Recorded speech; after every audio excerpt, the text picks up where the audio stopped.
So what I got from that chapter was in summary, what was the summary? It was like all of these things that are trying to control you. So I'm like, all right, what Mhm. examples in fitness for me are those? Well, I was thinking about something very simple like Starbucks. You know, when you go to Starbucks, right? Mhm. Majority of people they go to Starbucks just for caffeine. But then Yeah. but then people get trapped by going to Starbucks and then getting like the sugar and then they add the cream. So I was like, that's a trap. It's like they automatic like the automatic behavior is Mhm. you're going to get a milk like a sugary milkshake instead of just caffeine. Like that's mainly what you're going there for. Yeah, honestly. I mean, Starbucks, what we're actually paying for is water and sugar. That's the Really, $5 to $10 that we're paying for. yeah. And then that's the summary of that chapter, which is like if you don't control, you gotta like really pause. And I was thinking about the OSAC framework that we had that you made. It's literally that. It's like just pause a little bit of like before you take that behavior decision. Hmm. Remind me again, the OSAC framework. I believe it's observe, Mhm. strategize, Mhm. attack, conquer. Conquer, yeah. Yeah. Yeah. That was you. I remember I came across one of the old presentations for muscle procurement, and one of the slogans was "Must win, gotta win." Must win, Must win, gotta win. gotta win. Damn. Yeah. Where'd you get that? So I was watching one of the motivational videos a long time ago of uh, what's his name? The dude that's like super good at boxing, Floyd. Oh yeah, yeah. Oh yeah. Sure. And he was describing how he would still go to the parties and party out all night, but then he wouldn't drink Yeah. any alcohol and he would just run home after that. And so he kept What a saying, great balancing act. yeah, yeah. And he kept saying his slogan. He's like, and I gotta paraphrase it, but he was saying something along the lines of like, um, you know, I'm a winner, I'm a winner, I'm a winner, I'm a winner the whole time that he was running. Psychotically. Yeah, yeah, yeah. So I'm like, all right. And then I started running and doing my own thing, and I'm like, must win, gotta win, must win, gotta win. And that came from just will when I hit a roadblock in my runs. So if you run a lot, you understand what I'm going to say is that um, sometimes you feel good, you reach these like runner's high, and it's like a breeze. But then other times, same run, you hit like a mental block where your mind is just saying like you can't run anymore. Your knees are gonna give out. You're too tired, too dehydrated. This would happen at like mile 6, and it would come in waves. So like some mile 7 be really good, and then mile 8 would be just fucking terrible, and then mile 9 would just be good, 10 good, 11 good, and then Yeah. 12 would just hit a roadblock again. So I use that slogan to get past those roadblocks because it kind of forced my mind out of my mind almost. Yeah. Like you're looking at like kind of like somebody like an angel's looking at you. Yeah, yeah, Pull you yeah. out of the weeds. It's like yeah, we all have like the devil and the angel on our shoulder type of thing. I remember So, that one. um, for lack of a better term, lack of better words, it's like the devil trying to convince you to stop running and go back to comfort. And then I'm using my will to force it out with that slogan. And that's how I came up with it. Yeah. Okay. Yeah. Yeah. Yeah, yeah. But it was cool to see that, man. It was like a blast from the past almost. But it also shows us like how far we came to now doing this podcast. Oh yeah, the history. Hmm. Hmm. Yeah, dude. But to I'm roll glad it we didn't back, give up. what? I'm glad we didn't give up. Exactly. Exactly. Exactly. Rolling it back to what you were saying about how Starbucks uses instant influence to get you to buy things that you really didn't get Every business does want. that, and they're not doing it for the right reason sometimes. Or Ex- actually, they're just tricking you, and all this stuff is just trickery. Yep, it's fabrication. Hmm. So one of the important things, and I'm sure like you could probably share if you can name an example. Um, every day of our lives, we run into these influence levers that we have to contend with. And I Yeah. think it's our job to understand whether or not that's a natural influence lever or if it's something that is being fabricated and, um, Yeah. just like you're saying, we're being tricked into. Yeah. Every decision. I remember being in car sales and I would get these little glimpses of like natural natural events that would occur in me talking with the client where I would just say like um man like it's great to see you. I would always say that. I would always say that. And it wasn't I didn't do it to get like Hmm. some type of influence.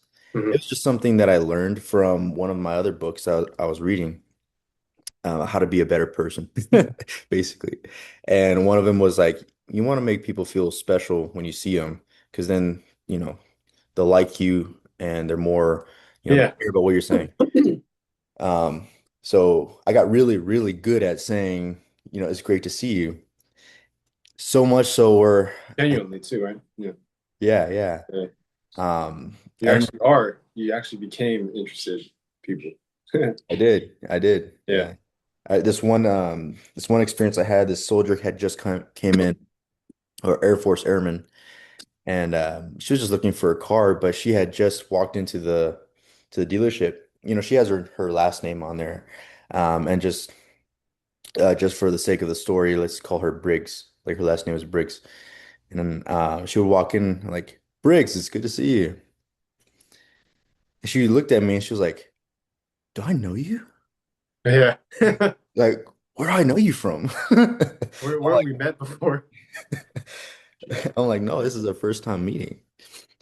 Um, but that was influence. Like, it made her think, like, oh. This is a guy that I met a long time ago, somewhere, Yeah. someplace. Now I'm trying to think about where it is. But that wasn't fabricated. That was just natural.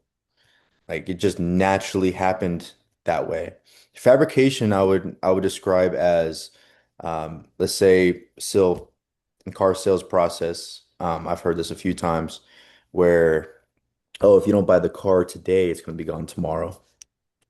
Oh, that's urgency. Yeah. Yeah. Everybody does I that one. I Yeah. have three buyers already looking to buy the car. And unless you're really good at delivering that with the right Delivering tonality, that false free. it's gonna It's gonna sound really, yeah, they're gonna really.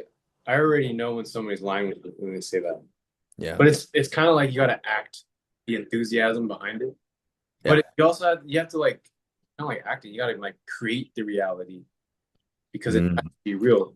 Elaborate on that. What do you mean create the reality? So, dude, recently I just been studying like film studies. I don't know why. Like just randomly out of nowhere, I'm just like studying like actors and stuff, and Yeah. they literally create that reality in their mind and then they perform it, Mm. and it's so weird. But when you say like create reality, it's like it's also Yeah. helpful in life too because you literally have to create the reality that you want to become. Like you want to run a half or a marathon, or you Yeah. want to start this business, or you want to be a coach, or you want to be an athlete. You have to Mhm. form that future that's not even there yet, and then you have Yeah. to live it. And that what is sales again? They say it's a transfer of enthusiasm or a transfer of energy of like reality basically Mm. to somebody else, and then people get inspired by it, and Now you're Yeah. psychotic. One of the things I learned was to be enthusiastic, but don't be over the top. You Don't know, be have over the this top. like I learned this from Coolness. the sales leaders, not in the car dealership, but like mentor wise. He told me that in sales you got to have what is known as a bottled enthusiasm. Okay, if you overspill it, people are gonna want to back up away from you because it's just too much. But if you have it bottled, they can feel your enthusiasm without you having to overstep. And then that's gonna affect the way that they are. Oh man, that's well, I mean, I remember like I would just have the enthusiasm. I wouldn't even like think of it as over the top. It would be like I would be genuine. Basically, you got to be genuinely enthusiastic and find. Oh yeah, there was this book, dude. Yes, this whole week I've been living by this mantra. Is like I actually have it. I'll find it. Where's it at? But yeah, it's just been like setting. It's been really helping me with life right now, like Mhm. setting real expectations for myself, and which brings back to like not being over the top, but Yeah, like putting in basically focusing your energy on directing your energy toward trying to improve and always being positive is like goes a long way because anyone who's negative is just not going to accomplish anything, you know? that's true. Because Yeah, I think people who stay in a negative mindset really box themselves in. yeah, you're You not know, going anywhere, dude. they're telling themselves the same story, and Same story. it's hard to progress from that. It's not impossible, but it's extremely difficult. Um, I was actually, since you mentioned that you're living through a mantra this week, I was also working Sure. on something this week as well. And if I don't know if you know him, but he's John Meadows. Yeah. Yeah. R.I.P. Yeah. Rest in peace. Um, so as you know, I switched my training to bodybuilding and I'm trying to work on my physique a little bit more. Nice. And one of the tips that he gives is to learn how to lower your cortisol and your stress levels because your stress levels really determine That's a a lot of scientific term. I like it. yeah, Yeah. yeah. He's like a lot of it really determines your how fast you grow and if you grow muscle is from how stressed you are. So I've been learning to like not stress about things as much Yeah. and just look at it Cool. objectively That's fun. Uh-huh. and just be. I think that's the mantra is like learning to just be. Yeah. Talk about that more, man, because when you say like less stress, like, working in corporate America for the past like 7 years, Mm, actually dedicated to a career, has really taught me about stress levels and how to manage that. mhm. Like even saying the word stress stresses people out. It's kind of funny, right? Yeah, yeah, has that connotation to So it. it's like a superpower when you could just be like you embody less stress, right? Mhm. So Yeah. yeah. Tell me more about like where'd you come up with how to stress less, man? Well, I guess a few things that I've been doing is like I mentioned, to look at things more objectively and to consider, is this something that really deserves the amount of energy that I'm putting to it, or is it something that I can either fix right away or just allow myself to relax from it and Yeah, just be. I think that's the main thing is just be. just be. Sometimes you don't need to be super emotionally invested into X areas as much, Yeah, and just to take a step back and realize that, hey, this thing is happening or this thing has happened, but that's okay. that's so helpful, dude. I It's appreciate it. life. Yeah, Yeah, yeah.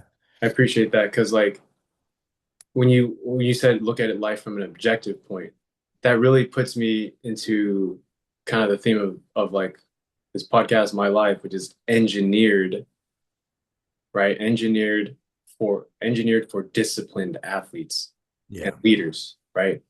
So we're like literally changing engineering, which is looking at the impulsivity of life, but flipping it on its head and being Mhm. in control using your discipline, which is your mindset, changing the stress level from not just that, but objectively looking at the data or the Mhm. science, like if you put so much energy, like you're saying, into the wrong things, you're just going to get the wrong outcome. Yeah, 100%. 100%. I think in addition to that, it may be helpful to also have a goal. Like why, like for Okay. me, my goal is to make sure my physique looks good. I want to build muscle. So Yep. that led me to figuring out these little intricate things, aside from just running and working out and eating right, but what else can cause, either a positive or negative effect to my muscle growth. And I found that my cortisol, my stress levels, bad I like sleep, that a lot. sleep makes a huge difference too. Discipline is freedom. Basically, you're Hmm. controlling where your energy goes mentally Yep. so you can get the goal outcome. Which brings me to this book that I'm reading on the side. Can I read it to you? Yeah. All right, man. It's called Sustainable Mindset. All right, just a paragraph. This really has been in my thing for the week. So, the major difference between people who accomplish great things and people who stay at home on the couch is not IQ or raw talent, it's their mindset. People of great accomplishment have proper expectations, adapt quickly to failure, and always maintain optimism. Mm. They don't waste time with excuses or negativity. Their energy is spent figuring out how to succeed and act toward their goals. They know the awesome power of mindset and exploit it to their advantage. Every experience you have is filtered through your mind, has the power to make a mountain of a molehill or a molehill out of a mountain. That is why Yeah, your mindset is so massively important, and it all begins with expectations. Yeah, that's powerful, man. Yeah, I agree with that. I think that what we tend to think about becomes our life. yeah. Um, so anytime I get into a negative state of mind, I always remind myself of this. Let's say, I'm having a doubt about like, oh, I'm weak or whatever, weak this day. And then I'm like, I think of how I'm thinking, and it comes out like, well, if you think that, then it's true. Hmm. But if you think the opposite, then it's true. If you think one way about yourself, that is going to be true, whether or not you do something about it. Yeah. So what I'm getting at is that if if you believe that your life is one way, then it is. Gosh. But if you believe that it is a different way, more positive, then it is. Oh, No shit. one's going to battle you on that. No one's going to say that your life or your mindset or your whatever should be this way, should be X. You ultimately decide that for yourself. And for someone who, say someone who has a negative mindset, they're constantly in this revolving um, thought loop of my life is negative, my life is this, my life is this, and that's why that they are negative. That's why that they're in that type of lifestyle versus somebody who has maintaining optimism, who is looking for ways that they can improve themselves or get Mhm. or become successful in their endeavor. That's their mindset. So that's their life. That's what's going to Yeah. happen and manifest. Jesus.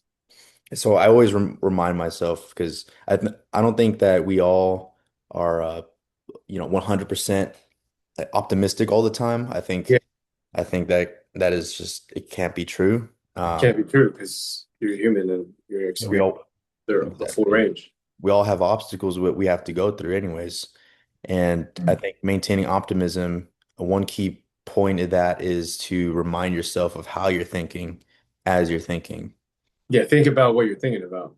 Like Yeah. football when I was in high school, I was like, think about what you're thinking about. I'm like, oh crap. All right. Yeah. And Yeah. I feel like I heard this somewhere. They said it's not that you need to be told X, you need to be taught that Mm. thing. And I Mm. think like the reason why we're showing up to this podcast every day is it's teaching us as you speak it into existence, you Yeah. literally become it. And that's been so helpful for me but I feel like people get stuck in their, they don't know how to, they haven't been taught mindset, or they don't, because different ways of there's different ways of learning, not just Yeah. reading it or like watching it, but like you have to say it and then you have to do it and then you have to do it a multiple number of times and then it becomes, you know, So you. I'm curious, like since we're on the topic of mindset and Yeah. having, learned this way of thinking of how we think, how did you get to where you're at as far as your mindset compared to like, you know, when you're Hmm. younger and starting to build that and like figuring out these tips that somebody else who may not have had that same experience, who is still trying to figure out, okay, but what does it mean to think how we think or think how they think, so to speak? Okay, so the best times in life are when you're failing because there's a lot of Doesn't gut. feel that way. It doesn't feel that way. That's the thing. That's the thing. There was a guy that came up to me and he was like, yesterday, I was like, how's your business going? And he was like, I asked him, and then he's like, I failed. He's like, I failed, but I failed the HTT business, and Mm, but I've transferred it all to my corporate America, corporate world. mm. And I was like, did you fail or did you like evolve? And he just said, thank you. Like, you didn't answer my question.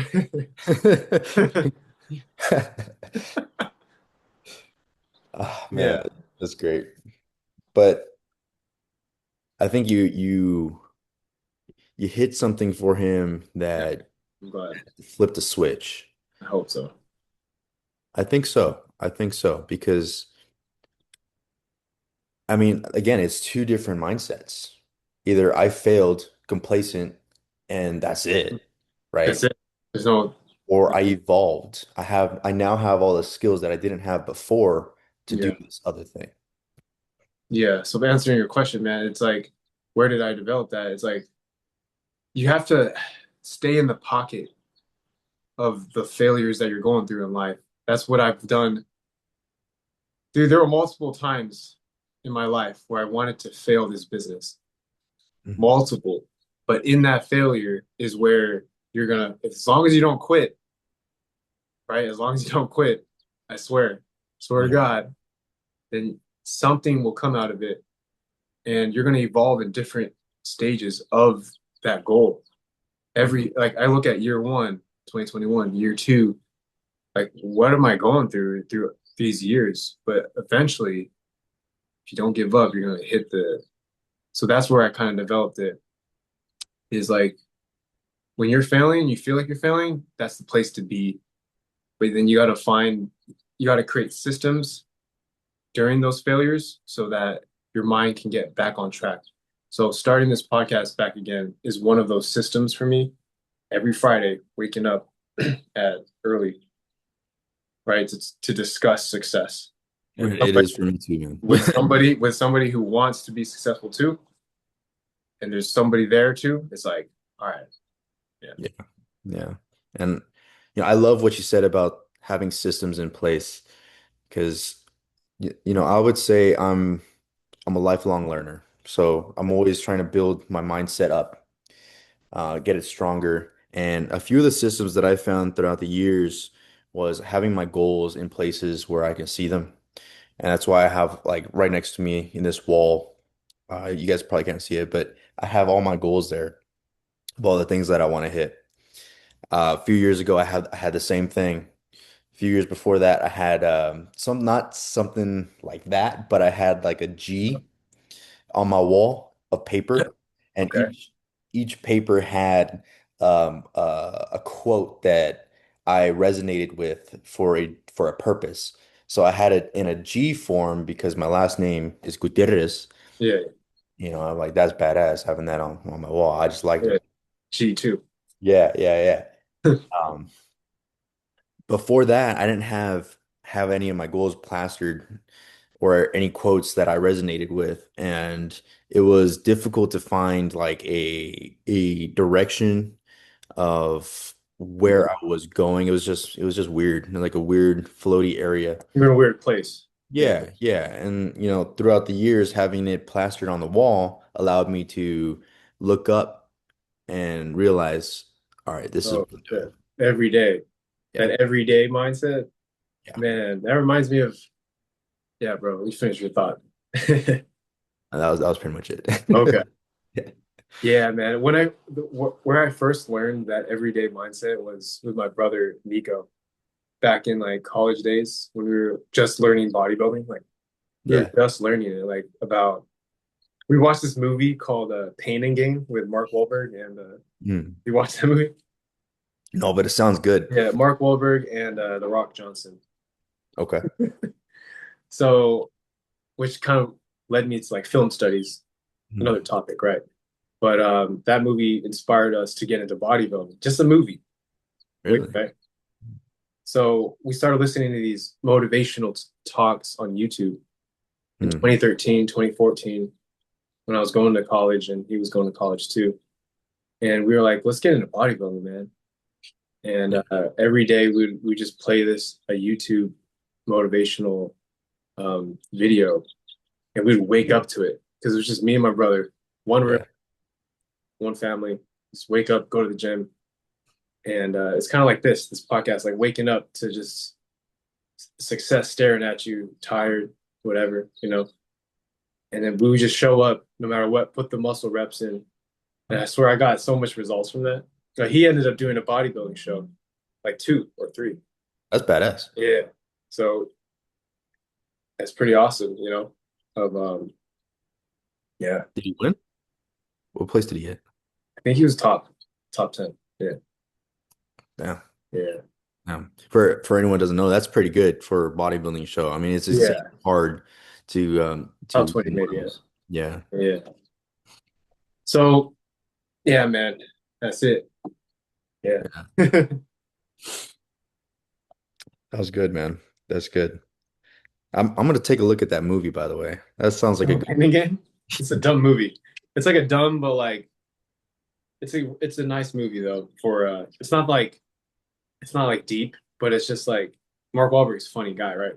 yeah. And with humor, what's why I'm studying film is like humor is like you're actually intelligent. You know, when you're an actor and you Yeah. like display humor and like you kind of just like know you know what's underneath the truth. You know. Exactly. Exactly. Now that you mentioned the film, and I think you mentioned this a little earlier in this conversation um, about acting and learning to like how sales is an acting role Yeah. almost. It's, And I thought of the opposite of that, which is what people call bad actors, right? We all know that there's a saying called bad actors. And C-level movies. Yeah. yeah, yeah. But it's also, we say that for people who don't know, who we imply that for people who don't know how to act. And so really we're all in this game of acting in a role of what we want in our own character. Yeah. And so when you mention sales and how it's almost like acting, it's 100% like acting. 100%. I remember, I remember in car sales and just like imagining to myself, I'm like, all right, I love these cars. These cars are the best made cars in the entire world. Whether they are or not, didn't matter to me. I'm like, these things are amazing, and I'm amazing, and people Oh, are amazing. amazing. They're trying to Like, like, I'm gonna act on the stage right now, man. I Yeah. felt like Leonardo DiCaprio Yeah. on Wall Street. Yeah. But it worked, man. It worked. That was one of the shifts I had to make That's in car sales because I wasn't passionate about cars. I'm still not passionate about cars, but I had to trick myself into believing in cars so I so can yeah. transfer that over to the other person. But you are passionate about something else. So is that what you did? Did you like transfer the energy? What did you do? So I am passionate about sales. I love sales. I think it's Mhm. an amazing vehicle for anyone looking to develop themselves personally. So I kind of leaned on that where I'm like, okay, I'm the best salesman, but I also can't come off as a salesman to clients because then sales guy, you know? Yeah. But I looked at the car and I just really, I tricked myself. It's like tricking yourself into liking Your something. goals. Yeah. It's your goals. Trick Yeah. yourself So, to go to the gym, right? well, I didn't have to trick myself to go to the to go to the Okay. gym. Yeah. But But for something you don't like to do. Because every day we're gonna face something that we don't like to do. hmm You gotta like do it like you love it. I heard that from like an old school bodybuilder or something. Do it like you love it. Oh, Yeah. Mike Tyson said that. Yeah, that's what he said, right? Yeah, yeah. Yeah. Discipline is doing what you hate, but doing it as if you love it. So is that what it was then? To like begin to go in that sales mode? Like, Um, well, I just enjoyed doing it. I think yeah, for me, it was looking at the vehicle, seeing everything that I didn't care about it, and then flipping yeah, it on its head and thinking like, you know what? I have to like it. So I manually computed it into my head of just like I like this car. This is the best car. This is awesome car. It has all these features. Like I had to really say that to myself like outside of work yeah. while And I'm practicing okay. and just like kind of rewiring the way I was thinking about the car. And then I would come back and that would be felt through in my sales presentation. I remember having clients who, this one guy, he's a criminal defense attorney. And, he didn't really come off as super excited about cars. He was just kind of like, I'm just here to buy a car and all this. I really don't want to like go through the whole shenanigans. Um, Everybody says that though, right? yeah, pretty much, pretty Yeah. much. All right, cool. Send it. Let's Um, and I was showing him this car. It was an EV9. So this is one of their three-row all-electric vehicles, and it's worth like 100 grand. And so I was showing it to him, and he was like, "Yeah, it's a pretty car. Yeah, it looks good." I'm like, "But wait, there's more. so wait, man. Hold up. Check out these all alloy tires. They look beautiful on the road. I mean, this thing looks gorgeous. But hold on. I want to show you the back seat. As we take a look at the third row, you have as much storage space as you can have. But in case you just didn't want that extra seat, you can always put it down. And guess what? You got more room there. You got more room. And there's no engine. There's no like, combustion. It's all electric. So how that works, if you look under there, and I would always try to get them engaged. And like Engagement. Oh shit. if you look right over there, because on the Yeah. showroom floor it has this reflection, you can see the bottom of the car of the battery. And the battery goes all the way from about halfway of the front tire all the way to halfway of the back tire. That is the entire battery. That's what's fueling, so to speak, the car to move. And the thing is fast. It's fast, man. If you don't want to go fast, that's fine, but it does have the power for it. So that's what I'm saying is that there's Yeah, yeah. bottled enthusiasm, Yeah, yeah. but I had to program myself to learn how to do it that way. How did that go though? I sold it. Yeah, I sold it. He bought all the Really? warranties. He loved the car. It was a really nice EV9 too. It was a matte blue EV9 with a white finish and for the interior. What made him go from I'm just here, I don't want to do the shenanigans. What was Uh, that bridge? um, I think, you know, I think when it comes to customers wanting to buy something, they want to, they already know and made the decision that they're going to buy something. It's just about where they're going to buy and who they're going to buy from. Okay. And I, I think what really shifted was being excited for him On to their behalf. I've heard that so many times. on Yeah. their behalf. Yeah, like, dude, congratulations for buying a new car. That's awesome. Dude, Not you're gonna love this, man. Like you're finally gonna get a new car, man. Man, like that. exactly. And I Yeah. would again bottled enthusiasm. Yeah, yeah, I for wouldn't them. say, so I would avoid saying like absolutes. Like you mentioned something right now, it says you're going to love this. Instead of saying it as an absolute, saying this, I want you to check this out. Take a look. I want to know what you think. Oh, curiosity. Yeah, because now they're like, well, what do I think about it? And you're also putting it on their side of things of like you're deciding what you want. So you're giving them more power, or Oh, you're you're giving them the option. which took Yeah. Yeah. me. Or you are allowing them to think that they have the power is probably the more direct way of The illusion of control. the illusion of control. Yeah. That's a nice lever. Hmm. Influence. But reading this last chapter about fabrication, I was only able to do that, like not fabricate it, but how to effectively use these influence levers was by paying attention to these glimpses. It's like you're in a battle, right? You have to go from A to C. You go to A, B, C. That's it. And in our conversations, when I had a conversations with these clients, I would notice that there would be patterns of, okay, Yeah. I can say it this way, or I can say it a different way, Wow. utilizing the influence lever, but because the same message has to be delivered anyways, I can hop on that and use like goodwill to kind of seep in and Yeah. to influence versus like, okay, well, I gotta use some more influence. You gotta figure out how to use some tactics because now you're not Coming off salesy. now you're trying to find a shortcut. Yeah.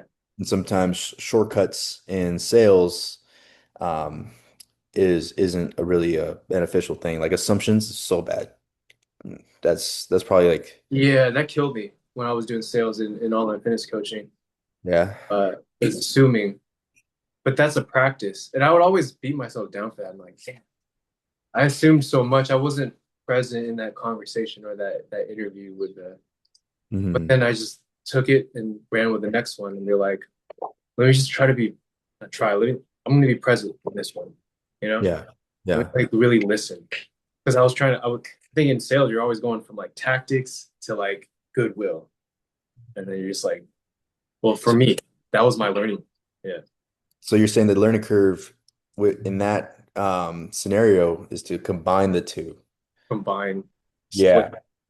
Instead of splitting it of going back and forth, Yeah. have the I was getting it. tactics in the back of your head as you're going through the sales process. Okay. So you'll see that like you'll ask a question of what is your goal, and they may have some response.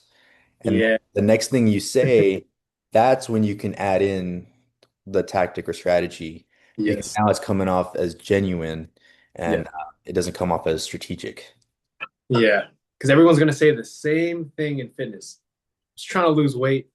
Like you were a coach too, right? Yeah. Just trying to lose weight. And then you just gotta go like you gotta peel it out. Like give them clarity. Peel the onion. Yeah. Man, I had such a difficult time learning that in when I was in sales, peeling the onion.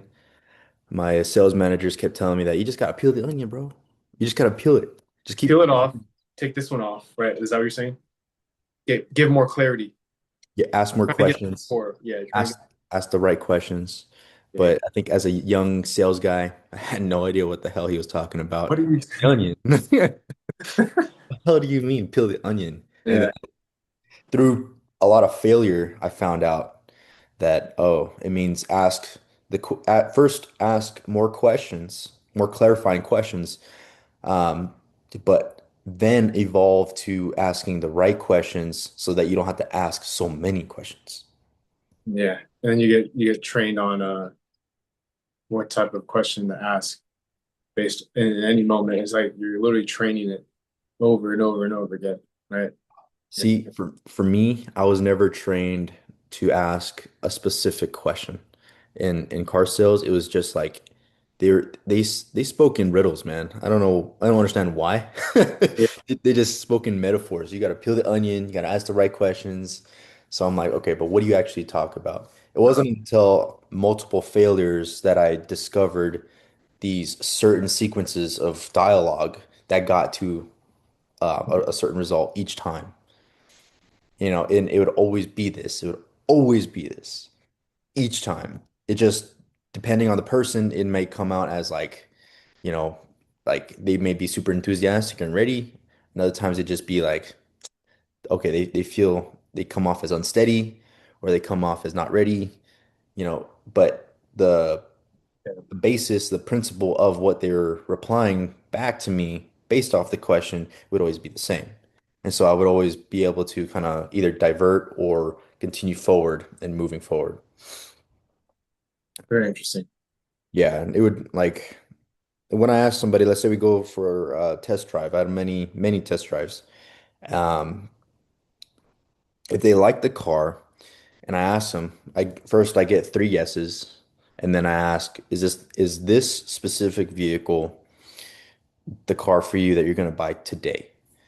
And what that is, it puts it on their end of saying like, okay, is this the right vehicle? Am I on the right vehicle from after the discovery phase? And then they'll tell me either a yes, no, or a fucking maybe.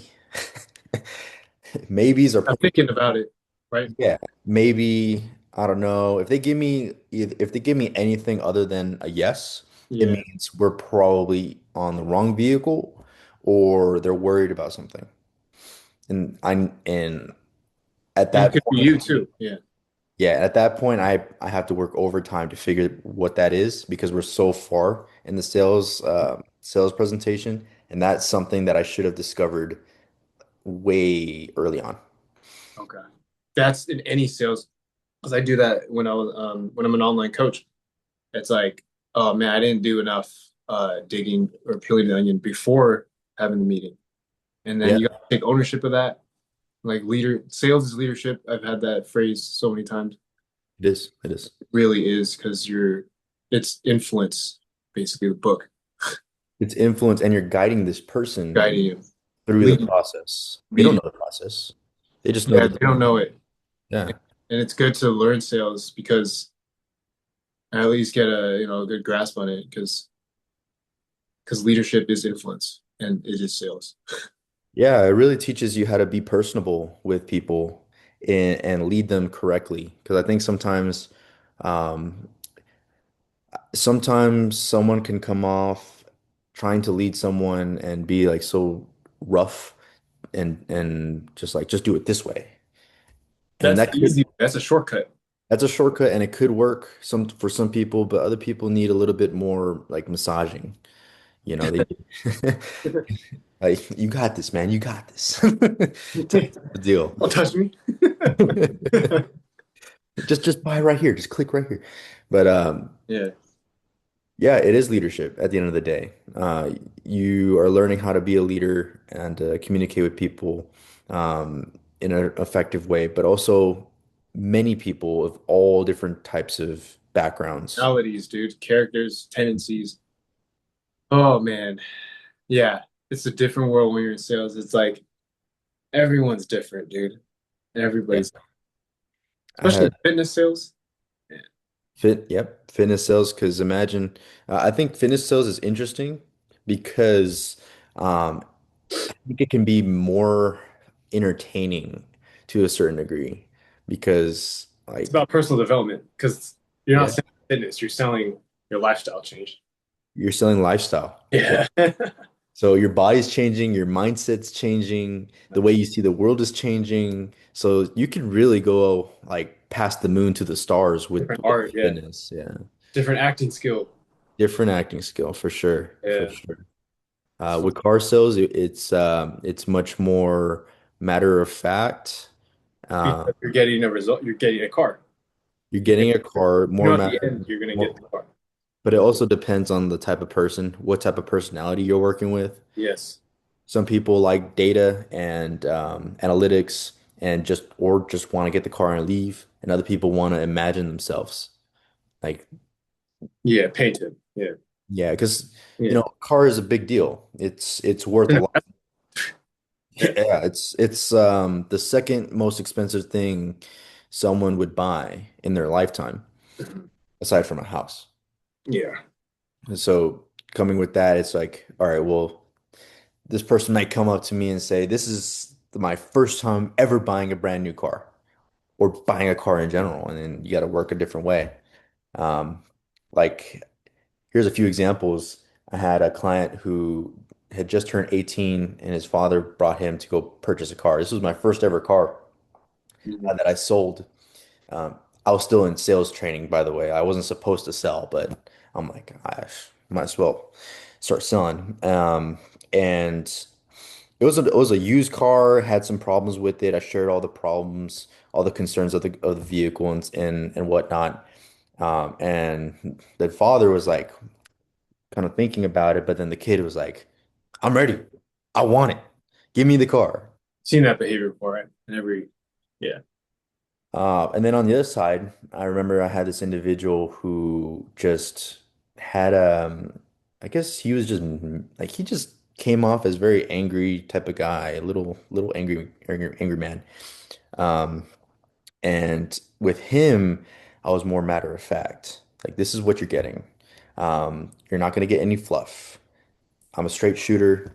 I in the spirit of transparency is something that I would say all the time. In the spirit of transparency. Did you like that? Oh yeah, yeah. Because I guess the biggest thing in sales is to learn how to use a transitional wording that's going to move the process forward. Because sometimes you can be stuck in a conversation and talking to the person about one topic the entire time, knowing that you have to keep moving forward. And Yeah. the way you move forward is using the transitional wording or dialogue. Wait, do you paint that? Do you identify that for the person, the type of person they are? Um, Is that what you do? for transitional words, it's more of a situational awareness type of thing where it's like it really didn't matter about the person, but let's say they keep talking and talking and talking about their lives. Then I would say like you don't marry married. All of that sounds amazing. Uh, I just had an idea. I have to do something really quickly. I'll be right back. And Like a that, pause. yeah, Yeah. yeah. Pause real quick, or hold on. Give me 2 seconds. I'll be right back. I need to get some more information for us so we can finish you up here. But when I come back, I want to hear more about that story. And then when I come back, I'm hoping that they forget so that they don't continue on that. And I just can and I So, yeah. move on to the next.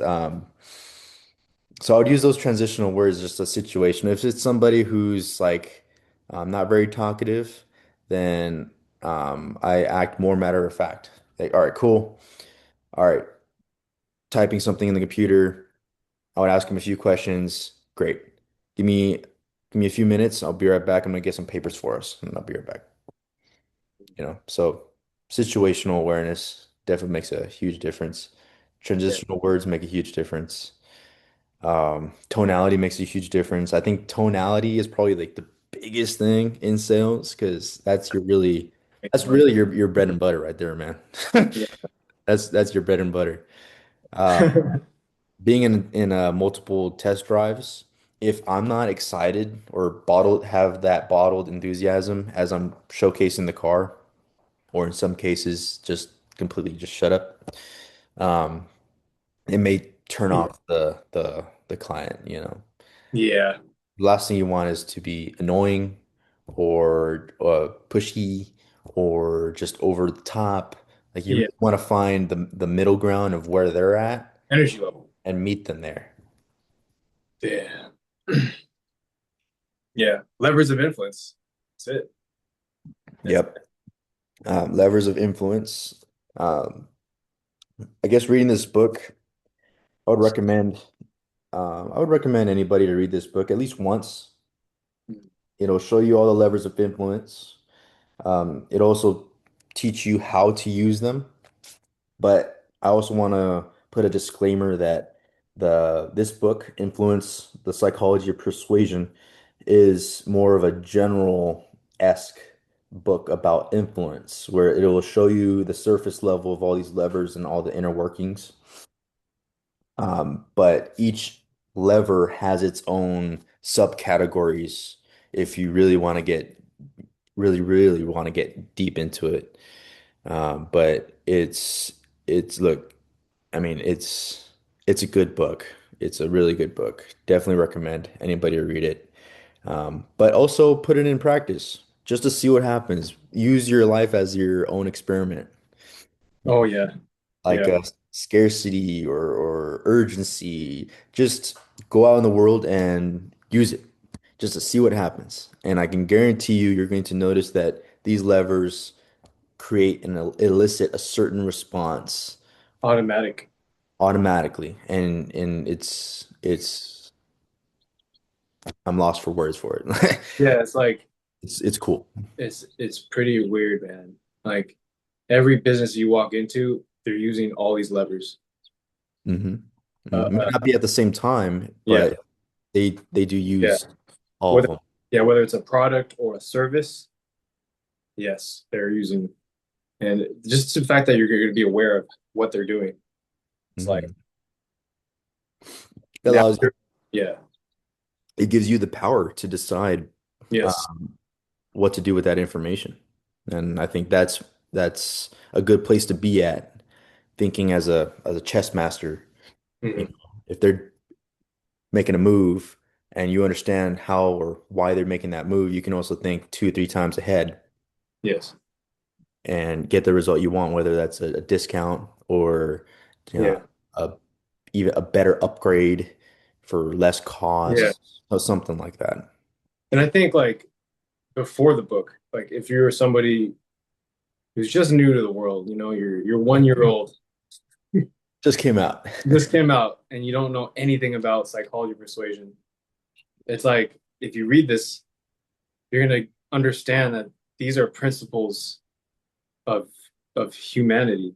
Like you're like, this is how this is how behavior happens. Mhm. Instant behavior. That's how it opened up my world. I was like, wow, this is what's happening. So now that yeah, you said you're 2 steps ahead, you know what lever they're using, and then you're like, all right, now you're more aware. You're aware of what's happening. Exactly. You're aware of what I call the game. You're aware of the game. You're aware of the game, and yeah, I like to bring it back to a sales context, just to it's easier to explain that way. But when you're buying something, whether it's a car dealership or you're just in person and you're interacting with a salesperson, um, it's a game. All of it is a game. Okay. That's how I was able to shift from not selling any cars to selling a lot of cars, is to think of it as that. Um, and to learn how to play the game. And why that's important is because if you're not playing the game, you're gonna lose. Like it's already by default, you lose. If you choose not to play, you lose. That's it. There's no like you can't Sounds win like a a game goal. if you're not playing it, you know? Um, Dang. let's say you're going to buy a vehicle or a house, or you're going to buy some new internet cable from whatever, and you come into it playing the game, because this is what I do all the time. All the time. I don't tell the people that I know sales anymore. I used to do that. But then they, Yeah, don't. You shouldn't, because it's a back. It's like an under the sleeve. well, see, I try to give the benefit of the doubt and let the person know that I'm like, hey, I've been in sales. I know what's up. Just be straight shooter with me. But then they think that they're better than me. And they think that, oh, he- he's just saying that. Because I used to be on the other side and hearing the same thing and Yeah. having that mindset, or telling my managers, oh, he's been in sales. It's like, all right. But somebody who actually understands business and sales, and this is the reason why I don't say that I'm sales anymore, is because now they just think I'm a regular person that doesn't have the sales skills. So on one end, they undermine my skills and my abilities in sales, and they think that I'm full of shit, and then I play them. And the other side is that they don't understand anything about me. They just understand I'm a customer, and I found that I'm able to get a lot further doing that than the other way. Because the other way is like, okay, they think of you as like okay, you're a big shot sales guy, sure, whatever. So we're only going to allow to this amount, mostly because they think of you as arrogant. A lot of times, like to be first, just to add in, a lot of salespeople believe that they're the best. And you kind of have to have that mindset in order to be successful, that you're the best salesman, you're the best player, you're the best, because Yeah. you built a lot of confidence. So they may see you as like some type of competition, or low level competition, try to get one up on you. Yeah, you're a sales guy, but what can I get out of you type of thing. Versus if you don't say those skills and you don't say that you have these abilities, Yeah. then they may see you as just a regular person and you can really play into that and act that role. Sometimes I act completely stupid when I'm trying to buy Okay. something. I'm like, one of my favorite lines, I Yeah. do this on both sides. I'm buying something, I'm like, all right, the price is going to be $30,155. First thing I would do is this. Well, I just don't know how you expect me to pay that. That's the dialogue I enter with. And he may say like, "Oh, well, what are you trying to be at?" And now we're in that conversation. Yeah. I Yeah. also I also say it on the other side. Um, and I learned this from one of my books. I'll tell you it right now, but um, I would show a price and then they would say like, "Okay, but can you give me $2,000 off?" And this is what I would do. Like,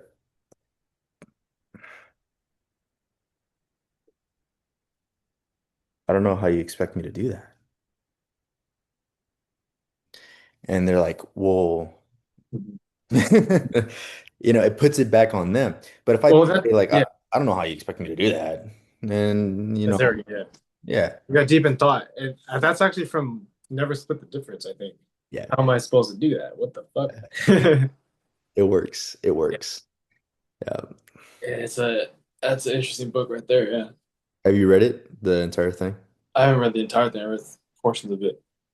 Yeah. How am I supposed to do that? How am I like that's like a trick question.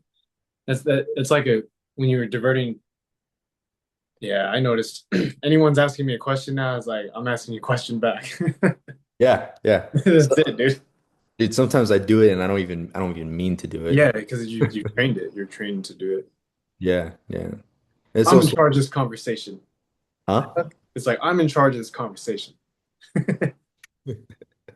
Well, for me, it's just like because I drowned out the assumption aspect of like never assuming anymore, that I just ask a question if I don't understand. For clarity. Yeah. Yeah, like where you're coming from. Like, what do you mean by this? Because I rather find out if I'm wrong before Being, assuming and then being wrong. yeah. Like, so thinking before I act. Dang. Yeah. You know what's really consistent in sales is the one that's teaching sales in HTT. Which one? Brian? That guy shows up. He's been showing up for years, dude. I don't understand. Yeah, That's he's relentless. he's a God. short, definitely a short guy. Every week for like 6 years. Like I trust because like the book says, right? What's it called? Commitment and consistency. I trust Mm, that guy. Heck yeah, because he's showing up every week mm. to teach it. One thing because I used to come to his Zoom meetings as well. What what was he successful at?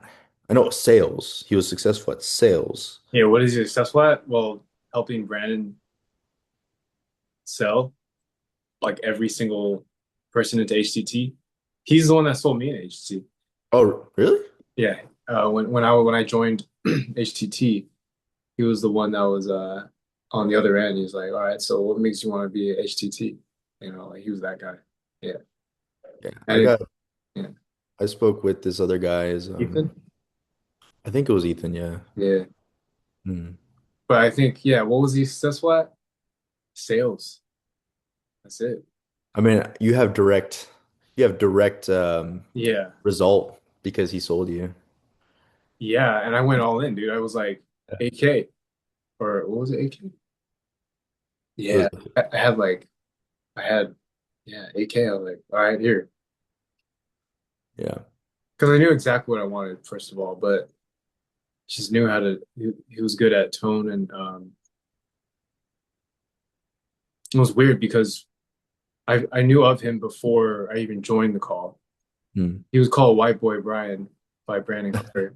That was because Brandon's like his character is like this asshole douchebag, but with some knowledge. That's his character. Mm. But he's like knowledgeable, kind of like Floyd Mayweather. He knows how to party, but he also gets the job done. The same Yeah. thing with them. So I bought in everybody in HET bought into that. Like they like that balancing act, Hmm. charisma of it, and that's why I joined HTT. Why did you join HTT? For basically the same reason. But I spoke with Ethan. Ethan was more laid back. Um, I think I think to a certain degree that all salespeople have this like charisma aspect to them. It's not something that you're born with, although you can be born more extroverted than others, but Interesting. you can definitely build your charisma for sure. For sure. And I think a lot of it is just having more confidence in yourself and who you are Who and you just like letting things roll off your back. Like it's not even a problem. Yeah, I'm I this would guy. yeah, I would consider myself to have a lot of charisma, but I also like I'm I say that I'm a extroverted introvert is what I say is because I really enjoy my alone time, my reading, I you know. actually do. Some people don't, but they have anxiety, I think. I've met people like that. They can't be alone. Hmm. They can't be alone. I think that's which sucks because being alone is where you learn the most things, I believe. In my own experience, that's what I've where I came from. My Yeah. thinking through things. But um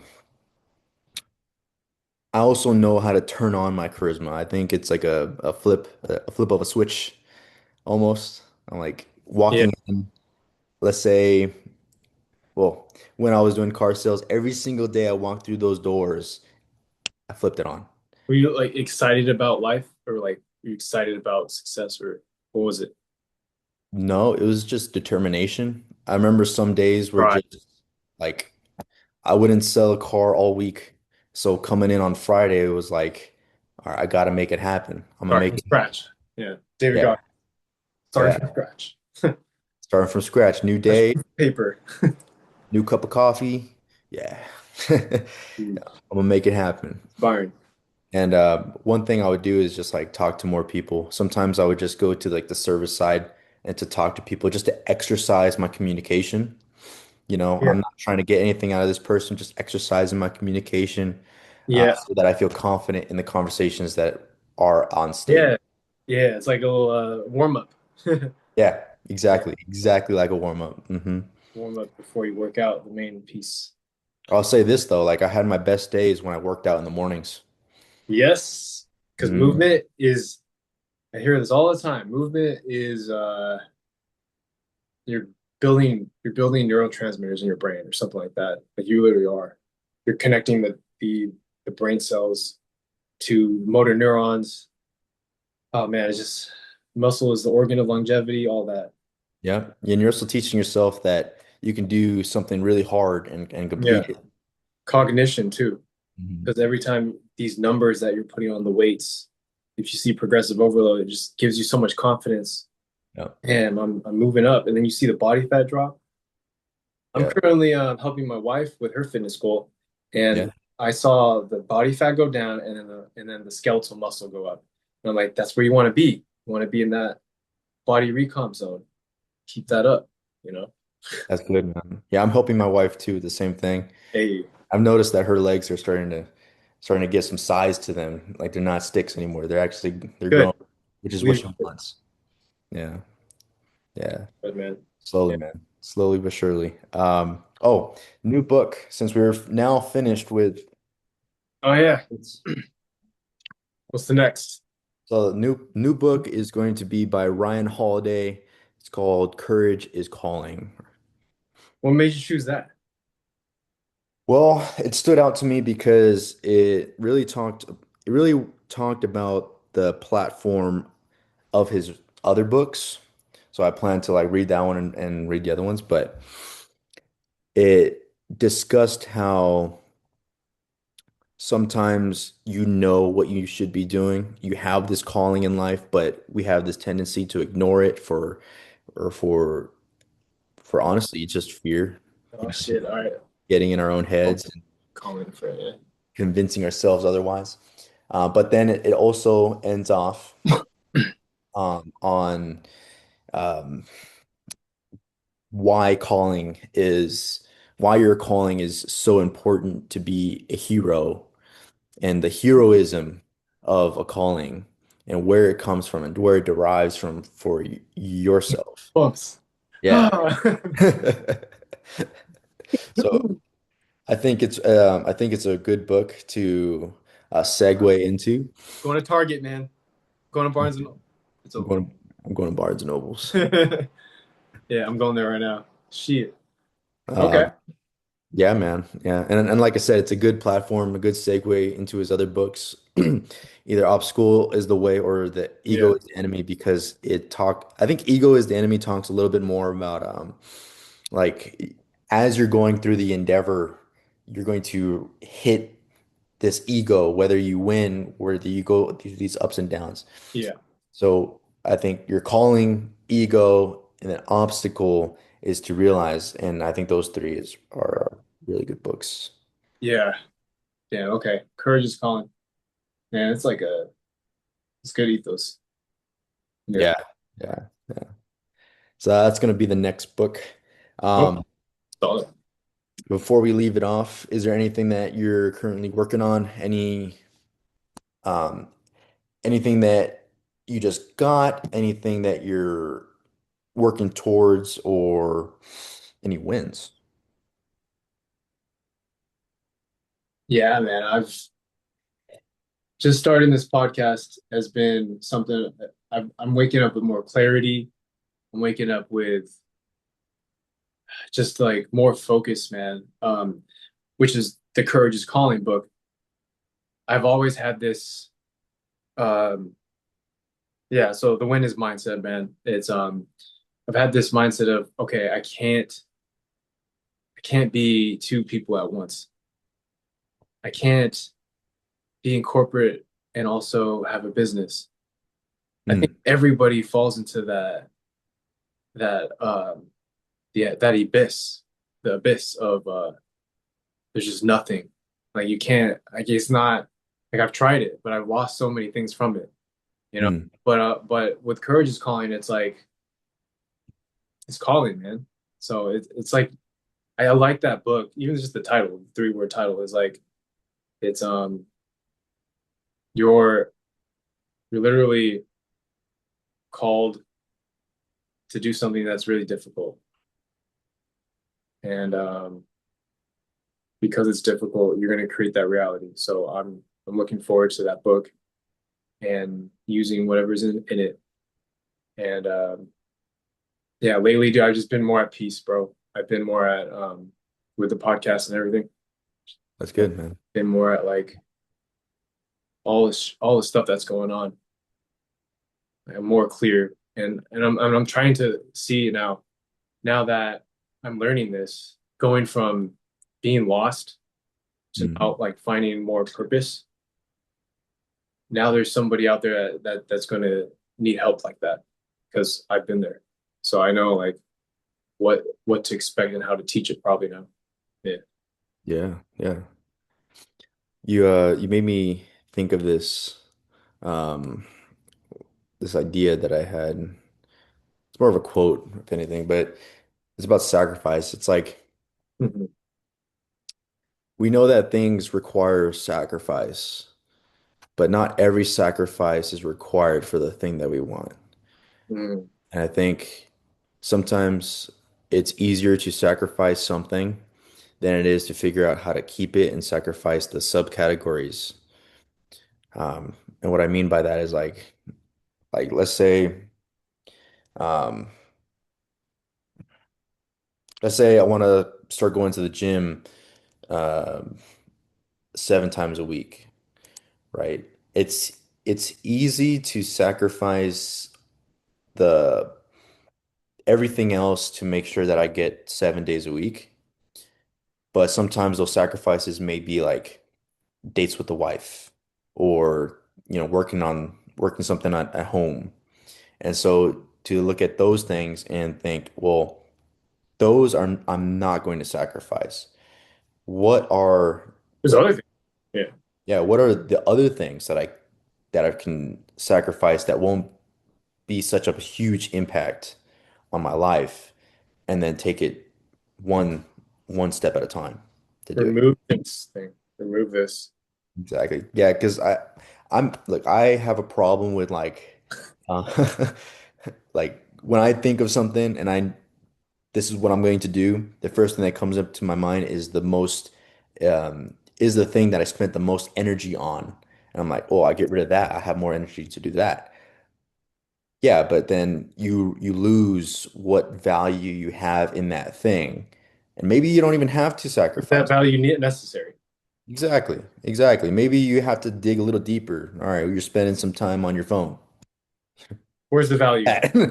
You don't have to choose the first thing that comes to mind, but think about the actual value per the things that you have and make the decision there.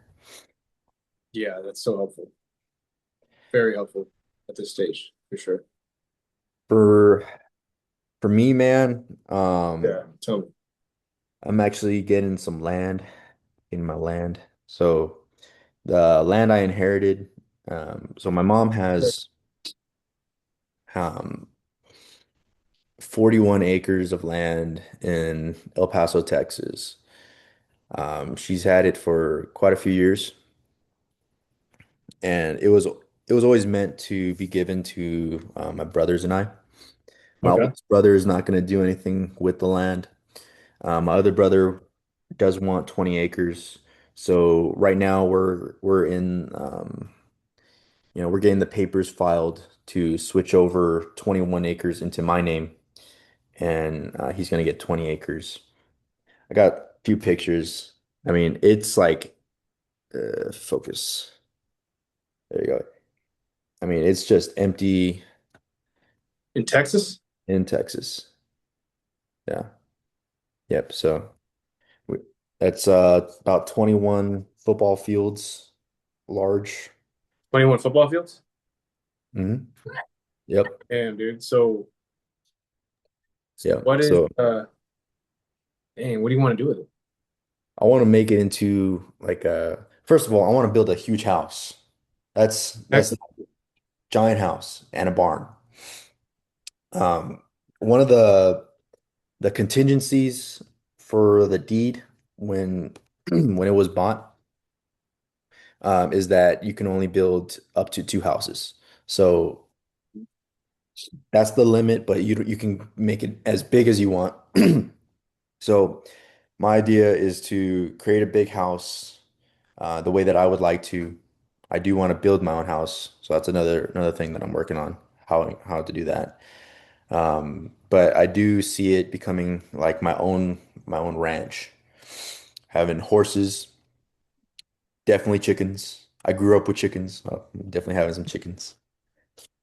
Um, and that'd probably be the place where, like, when I'm much, much, much older to retire and Okay, perfect. like You're wither setting it away, up. What's that? wither away at, turn to dust Yes. Weather in Texas. in Texas, man. That's great, dude. Holy shit. That's awesome. It's a good vision. Yeah. So right now, in the middle of doing that, figuring out how that's gonna come to life. What's also cool is that, it brings it more real, just like this podcast is like it's a like a real thing in the mind. It's more like a brick and mortar, solidify type of thing. So for me, it's like I got something to work towards, you know.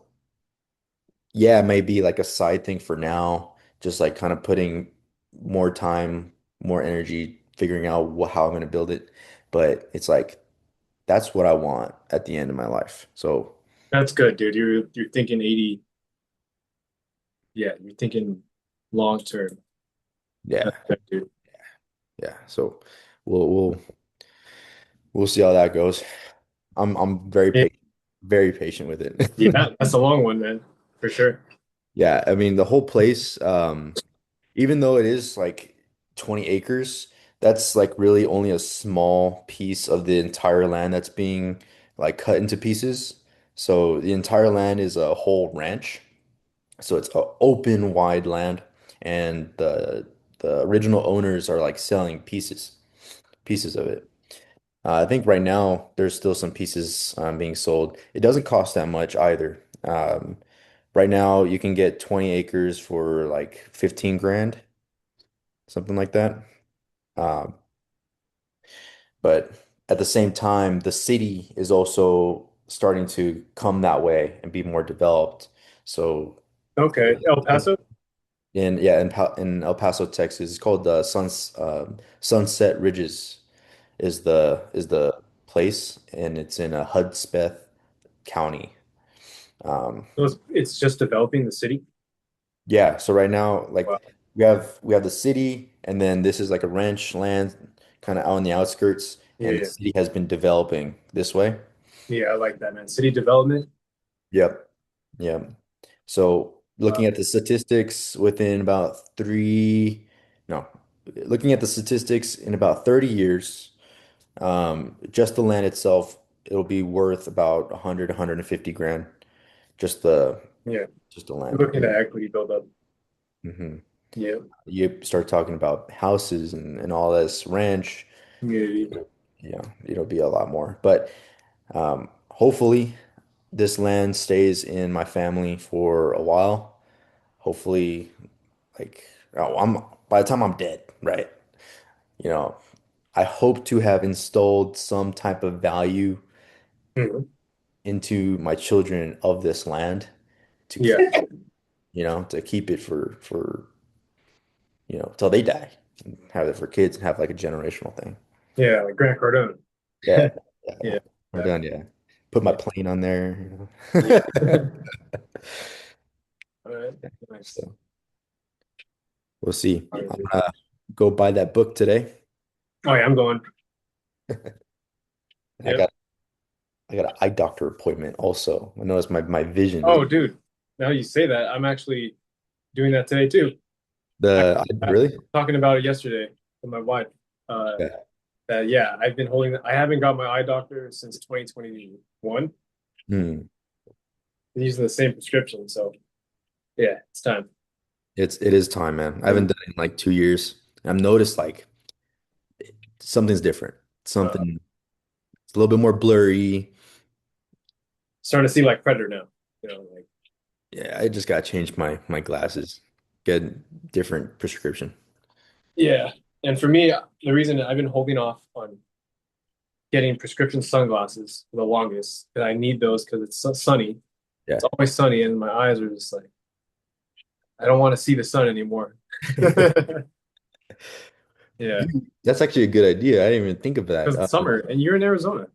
You Yeah, yeah. Get the ones that turn you can shade. get those too. Yeah, why not? I think I'm gonna do those. Yeah. Yeah. And then also for the athlete side, I need to get well, yeah, prescription sun eyeglasses for being an athlete, for going out and doing all these runs. Yeah. And then also prescription swimming goggles. Mm, Yeah, you know what I mean? So something. I don't know. Yeah. Yeah, I just use regular goggles with my contacts on. Or I Most could get contact lenses, which would be I don't know which one would be cheaper. We'll see. probably the goggles, honestly. Yeah, long term. Long term wise, because I spend about I think it's like 600 for 6 months for my contacts. Uh, Okay. 600 a month. yeah, just about. But again, it depends on the prescription and the Yeah. types of contacts you choose. But for me, yeah, that's how much it costs. But next year I'm gonna get LASIK. So Oh, that, you're gonna do it? yeah, yeah, Hey, good luck. yeah, yeah. Let me know how it goes. No more glasses, no more any of that. Well, my mom got LASIK years Okay. ago. How is it? How is it doing? Oh, she says that it changed her life, man. It said like that having to just wake up and see is a blessing. totally a blessing because she wore Yeah, glasses pretty much all her life. It wasn't until she was about, oh man, she's 50 now. She's probably 47, 46 when she got LASIK. that's good. Yeah. No dryness? No dryness, but now that she's older, she does see that for reading, she has to wear reading glasses. Okay. But for everyday things, she says, "Oh yeah, night and day, total That's good, difference." man. Yeah, I'm excited for that, man. You can understand having to wear glasses for everything, and Yeah. yeah, sometimes if I don't have my glasses correctly put on my face, they start to like bruise up the side of my ear. Yeah. Well, these are super light. Like these are very light. Yeah. See, those look pretty good. Mine are the Ray-Bans. Um, Thick, heavy ones. yeah, yeah. Yeah. And then contacts. I enjoy contacts. But Don't if get you me don't wrong. get sleep, they get stuck. Or I mean, Yeah, it gets really dry in there. Something in your eye, like an eyelash. yeah. I'm pretty bad at taking in Uh, my contacts, man. I'll admit that. At night, I just go to sleep, wake up. But right yeah. now, I'm wearing contacts with the same ones I did yesterday. Careful, man. Yeah, because then you're touching your eyes all the time, putting pressure. It's like I remember those. I used to do that too. Yeah. So LASIK, man, Yeah. LASIK. Cut my eye So open. nice. Yeah, I'm doing the LASIK thing. So then I'm get the book and then other stuff. Nice. All right. All right, let's do it. I gotta start getting ready for my exam pretty soon. All right, man. Well, we'll see you next week. Courage Calling chapter, whatever that is. We'll look at it. We'll look at it. We'll look at the chapter. We'll probably give you like a good overview of the book before we dive deeper into it. This is episode 6, right? Yep. Episode 6. Um, and we finished the Book of Influence again. Recommend it. Really good book. We'll give him a thumbnail. I got to do these thumbnails for the All right, bro. All right, See you man. next week, man. See Have you a good next one. week. Go kill it. All right.